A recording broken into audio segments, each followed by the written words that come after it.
Hello दोस्तों, नमस्कार। Welcome back to curious Sharif the daily dose of Indian football. तो सबसे पहले बात करनी है हमारी वुमेन्स टीम के बारे में, क्योंकि कहीं ना कहीं आपने एक बात वुमेन्स टीम के रिगार्डिंग पिछले 2-3 सालों में सुनी होगी कि हमारी वुमेन्स टीम भाई मेंस से पहले फीफा वर्ल्ड कप क्वालिफाई कर सकती है। ये सिर्फ कहने की बात नहीं है, ये रियलिस्टिक भी बन सकता है। बिकॉज रिसेंटली जो फीफा की काउंसिल है, उन्होंने फीफा वुमेन्स वर्ल्ड कप के रिगार्डिंग एक बड़ा डिसीजन लिया है। उन्होंने 2031 का जो फीफा वुमेन्स वर्ल्ड कप होने वाला है, उसके लिए टीमें बढ़ा के कर दी है 48 team. Just like men's edition की जहां पे उन्होंने टीमें बढ़ा के 48 कर दी है, उसी तरह से उन्होंने अब वुमेन्स फुटबॉल के लिए भी ये डिसीजन लिया है। बिकॉज पिछले कुछ सालों में जो वुमेन्स फुटबॉल है उसका भी रैपिड ग्रोथ हो रहा है। 2027 वाला जो एडिशन है ब्राजील में होने वाला है, उसमें तो 32 टीमें ही होगी, लेकिन उसके बाद नेक्स्ट जो एडिशन होगा उसमें 48 टीम होंगी। इससे पहले यहाँ पे अर्लियर वुमेन्स वर्ल्ड कप में सिर्फ 24 टीमें होती थी, लेकिन जो लास्ट एडिशन हुआ ऑस्ट्रेलिया न्यूजीलैंड में, उसमें 32 टीमें की गई थी। अभी जो नेक्स्ट एडिशन है 27 वाला, उसमें भी 32 टीमें होगी, और उसके बाद जो 31 वाला एडिशन है उसमें 48 टीमें हो जाएगी। इसका मतलब है कि हमारी जो वुमेन्स टीम के लिए है वो और ज़्यादा बेटर चांस बन जाएगा to qualify for FIFA women's world cup. At the moment Asia को जो करंट फॉर्मेट है 32 टीम वाला, उसमें यहाँ पे एशिया को 6 स्लॉट मिलते हैं +2 प्ले ऑफ स्पॉट। तो इस तरह से अभी स्ट्रक्चर है। तो जैसे ही 48 टीमें होंगी, यानी कि आपको जो डायरेक्ट 6 स्पॉट्स मिल रहे हैं, उसमें बढ़ोतरी होकर मे भी चांसेस है कि एटलीस्ट 8 तो होंगे। तो हमारी वुमेन्स टीम के पास एक अच्छा अपॉर्चुनिटी है कि भाई वो वुमेन्स वर्ल्ड कप को मेरिट बेसिस पे यहाँ पे क्वालिफाई कर सकते हैं। दूसरी चीज़ कि एट द मोमेंट जो यहाँ पे वुमेन्स वर्ल्ड कप क्वालिफाई करने का एशिया में फॉर्मेट है, वो इस तरह से है कि आपको जो वुमेन्स एशियन कप होता है उसके थ्रू वो रास्ता जाता है। लेकिन जो 2031 वाला एडिशन होगा, उसके लिए भी सेपरेट आपके जो क्वालिफायर्स राउंड है वो खेले जाएंगे। वो यहाँ पे एशियन कप के ऊपर डिपेंड नहीं करेंगे, just like men's you can say कि क्वालिफाइंग फॉर्मेट। तो उसी तरह से वो भी यहाँ पे एक बड़ा चेंज हमें women's world cup qualification format में देखने को मिलेगा। तो जिस तरह से हमारी वुमेन्स टीम पिछले 2 साल में थोड़ा सा डिप ज़रूर आया है, बट अभी रिसेंटली पर्टिकुलरली 2025 में हमारी टीम की परफॉर्मेंस अच्छी दिख रही है। लेट होप सो यहाँ पे अगर AFF क्लब्स, प्लेयर्स सब मिलके वुमेन्स फुटबॉल के ऊपर अगर फोकस प्रायोरिटी देके एक यहाँ पे वी कैन से कि डेवलपमेंटल प्लान बना के चलेंगे, then 2031 FIFA women's world cup can be a reality. ये एक हमारे पास गोल्डन अपॉर्चुनिटी है हमारी वुमेन्स टीम के पास कि वो उस वर्ल्ड कप को क्वालिफाई कर सकते हैं। अगर सही प्लानिंग से अभी सारी चीज़ें की गई तो हमारे पास मौका ज़रूर आएगा। लेट्स सी अब किस तरह से हमारी वुमेन्स टीम की नेक्स्ट आने वाले सालों में यहाँ पे प्रोग्रेस होती है। एंड आपको क्या लगता है कि क्या हमारी women's team FIFA world cup men's से पहले क्वालिफाई कर जाएगी? कमेंट सेक्शन में अपना ओपिनियन ज़रूर बताइएगा। दूसरी बात करनी है यहाँ पे कल से स्टार्ट हुई साफ अंडर 19 चैंपियनशिप के बारे में, जिसका धमाकेदार तरीके से आगाज हुआ है।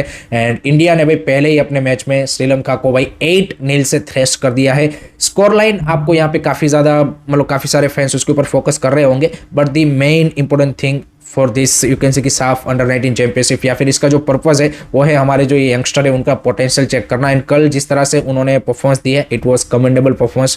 चाहे भले ही श्रीलंका एक आप बोल सकते हैं कि वीक टीम थी, नो डाउट उन्होंने 3-4 ओरिजिन प्लेयर को यहाँ पे खिलाया था, बट उसका भी उतना इंपैक्ट नहीं दिखा। And completely one sided dominating performance हमारी टीम की ओर से देखने को मिली। और जो चीज़ें फोकस करने जैसी थी वो थी हमारे प्लेयरों का डिसीजन मेकिंग, पोजिशनिंग, उनकी शॉट टेकिंग एबिलिटी, जिस तरह से वो अपने आप को, आप देखिए जितने भी गोल मारे, मोस्ट ऑफ द गोल हमने यहाँ पे थ्रू बिल्डअप या फिर थ्रू यू कैन से कि स्ट्रक्चराइज वे में मारे हैं। और कंपेयर टू 2024 में चाहे हमारी अंडर 17 टीम हो या फिर अंडर 20 टीम हो, उससे भाई ये जो अंडर 19 टीम है हमारी इस साल की, वो ज़्यादा ऑर्गेनाइज दिखी। एंड ये यहाँ पे इम्पैक्ट आपको क्लियरली भाई Bibiano Fernandes as a coach का दिख रहा है। तो जब अच्छा कोच आता है तो डेफिनेटली आप देखिए कि टीम में तुरंत एक आपको वो डिफरेंस देखने को मिलता है। सेम केस हमने देखा था हमारी जो वुमेन्स अंडर 17 अंडर 20 टीम है, जो कि योकिम एलेक्जेंडर के अंडर अभी ट्रेन हो रही है, उसमें भी वो डिफरेंस दिखा था कि क्लियर एक आपको ऑर्गेनाइज टीम दिख जाएगी। ऐसा नहीं होगा कि भाई सिर्फ यहाँ पे मैच सिचुएशन के ऊपर रिलाई कर रहे हैं या फिर लॉन्ग बॉल उड़ा रहे हैं, ये कर रहे हैं। एक आपको ऑर्गेनाइज टीम दिखेगी। एंड वही कल हमें श्रीलंका के सामने देखने को मिली, तो वो पॉजिटिव है। रिजल्ट चाहे भले 8-0 की स्कोर लाइन हो, that's a good thing, but ये चीज़ें फोकस करने जैसी है। एंड पर्टिकुलरली कुछ प्लेयरों ने ज़बरदस्त परफॉर्मेंस दी है। आप देखिए डेनी मिते की कल में हैट्रिक देखने को मिली, फिर ओमांग दोदुंग जो कि लोकल प्लेयर थे, उन्होंने भी ज़बरदस्त परफॉर्मेंस दी। क्राउड ओवरऑल अच्छा भी टर्नअप हुआ था अरुणाचल प्रदेश में, दैट्स अ ग्रेट टू सी कि भाई वहाँ पे ऑर्गेनाइज करने का जो डिसीजन है वो सही डिसीजन है।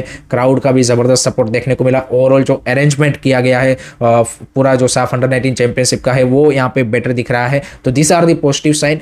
दूसरी चीज़ है कि यहाँ पे फैंस को ये भी याद रखनी कि हमें कैरिड अवे नहीं हो जाना है कि भाई 8-0 से श्रीलंका को हरा दिया तो ये टीम यहाँ पे किसी को भी हरा सकती है।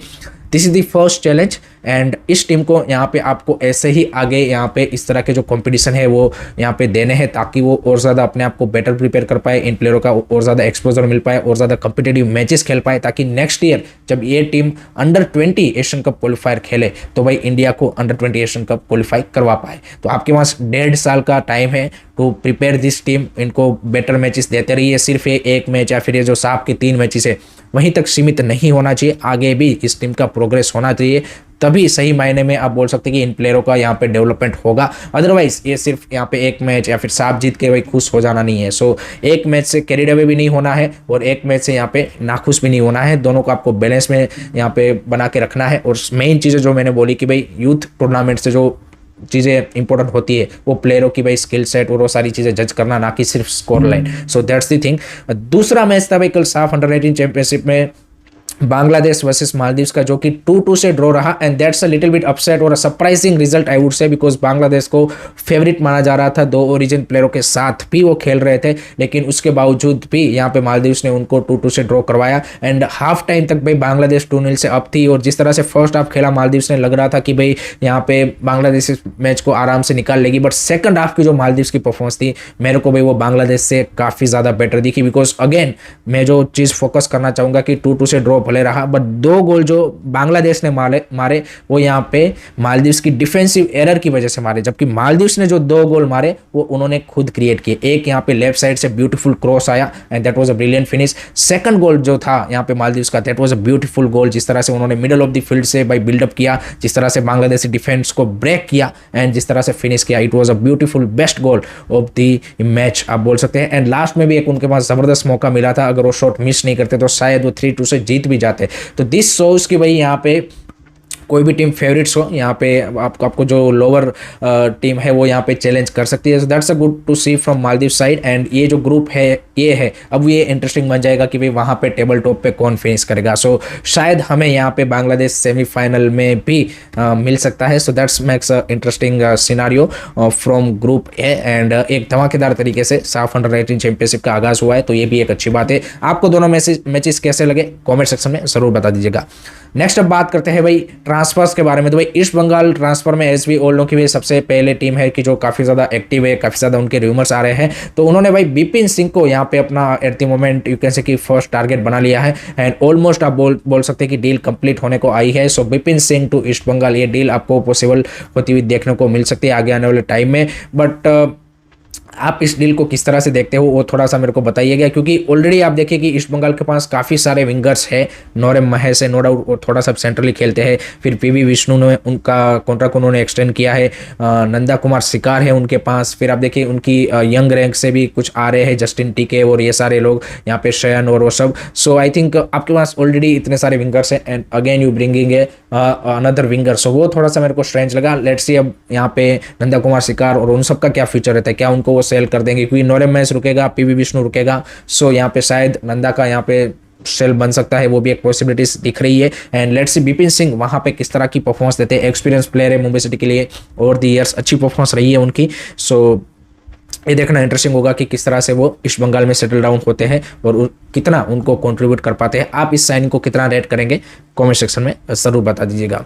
नेक्स्ट उसके बाद बात करते हैं भाई कांतिरवा स्टेडियम जो बेंगलुरु का है, उसके लिए एक भाई अच्छी खबर आ रही है। तो भाई यहाँ पे कर्नाटका जो यूथ मिनिस्ट्री है उन्होंने भाई कांतिरवा स्टेडियम की जो सीट है उनको भाई रिनोवेट करने के लिए टेंडर निकाला है। So finally S V all know कि भाई कांतिरवा स्टेडियम को रिनोवेशन की सख्त ज़रूरत है। अभी तो उन्होंने सिर्फ सीटिंग चेंज करने का या फिर जो सीट्स है उनको चेंज करने का डिसीजन लिया है, लेकिन मेरे हिसाब से पूरा स्टेडियम को रिनोवेशन का उनको यहाँ पे प्लान बनाना चाहिए। बिकॉज एक आइकॉनिक स्टेडियम है एंड अच्छा स्टेडियम है एंड बेंगलुरु एफसी का होम ग्राउंड भी है। So I think they need a better infrastructure. अगर हम बात करें तो बेंगलुरु में भाई फुटबॉल की एक्टिविटी भी अब ज़्यादा हो रही है, लोगों का इंटरेस्ट भी है। So I think they need a better stadium. So at the moment seats change कर रहे हैं, वो भी अच्छी बात है। सो ये एक अपडेट वहाँ से निकल के आ रहा है। दूसरा एक अपडेट निकल के आ रहा है वेस्टर्न इंडिया फुटबॉल एसोसिएशन की ओर से, जो कि पहली बार महाराष्ट्र स्टेट लीग करवाने जा रहे हैं। आज इसका आगाज हो रहा है। 8 टीम इसमें पार्टिसिपेट कर रही है। लोनावाला पुणे में ये जो सारे मैचेस है वो खेले जाएंगे। So that's a good to see, because इससे पहले भाई विफा सिर्फ मुंबई बेस्ड लीग ही करवाती थी, कोई स्टेट लीग उनकी होती नहीं थी। तो ये एक यहाँ पे अच्छी खबर मिल रही है कि जहाँ पे भाई बाकी जो महाराष्ट्र के यहाँ पे स्टेट्स डिस्ट्रिक्ट है उनके क्लब्स एकेडमीज को भी अब इस लीग में पार्टिसिपेट करने का मौका मिलेगा। लास्ट में बात करते हैं IWL 2 के बारे में, क्योंकि उसका भी कल से फाइनल राउंड स्टार्ट हो चुका है, जहाँ पे इंडियन एरोज की जो यहाँ पे यूथ टीम है उन्होंने भाई ज़बरदस्त टीम परफॉर्मेंस दी है एंड 2-0 से अपना जो फाइनल राउंड का पहला मैच है वो जीत लिया है। सो भाई इंडियन एरोज अंडर योकिम अलेक्जेंडरसन बढ़िया परफॉर्मेंस दे रही है IWL 2 में एंड चांसेस है कि शायद वो भाई यहाँ पे फर्स्ट टॉप 2 टीमों में फिनिश करे। सो दैट्स गुड टू सी, उनको एक अच्छा एक्सपोजर मिल रहा है, अच्छी कंपिटेटिवनेस मिल रही है। सो वो भी यहाँ पे हमारी जो वुमेन्स टीम है यहाँ पे यूथ अंडर 17 अंडर 20 वो भी उनके अंदर अच्छी प्रिपरेशन दिखा रही है। So that's it from my side guys regarding today's Indian football news. I hope कि आपको वीडियो पसंद आया होगा। Keep supporting Indian football, don't forget to like share subscribe curious study. जय हिंद, जय भारत।